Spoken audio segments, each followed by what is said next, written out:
이 시각 뉴스룸입니다. 국내 코로나19 하루 신규 확진자가 엿새 연속 500명대를 유지했습니다. 정부는 어제 현행 사회적 거리두기 단계와 5인 이상 모임 금지를 2주 연장했지만 헬스장과 노래방 등 일부 시설 영업을 허용하면서 확진자 감소세를 유지할 수 있을지 주목됩니다. 일본에서는 신규 확진자가 이틀째 7,000명을 기록하는 등 확산세가 줄어들지 않고 있습니다. 정종문 기자입니다. 오늘 0시 기준 코로나 신규 확진자는 520명입니다.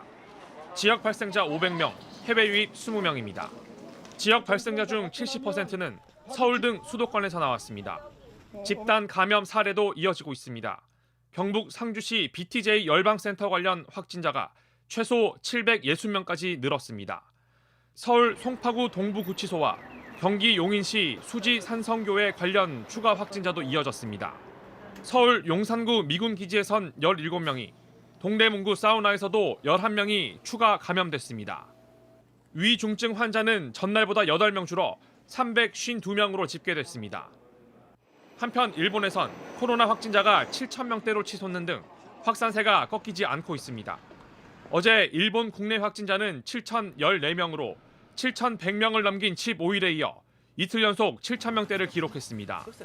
감염자가 급증하면서 코로나19 환자들의 병상 부족 현상도 심화하고 있습니다. 일본 후생노동성은 자택 요양 중인 확진자가 지난 12일 기준 3만 명을 넘어섰다고 밝혔습니다. 이에 따라 자택 요양 중에 사망하는 사례도 일본 전역에서 속출하고 있습니다. JTBC 정종문입니다. 내란 선동 혐의로 탄핵 심판을 받게 된 도널드 트럼프 미국 대통령의 지지율이 가장 낮게 나타났습니다. 여론조사기관 퓨 리서치가 지난 8일부터 12일까지 실시한 조사에 따르면 트럼프 대통령의 지지율은 29%로 지난해 8월보다 9%포인트 떨어졌습니다. 지지하지 않는다는 응답률도 지난해 8월보다 9%포인트 오른 68%였습니다.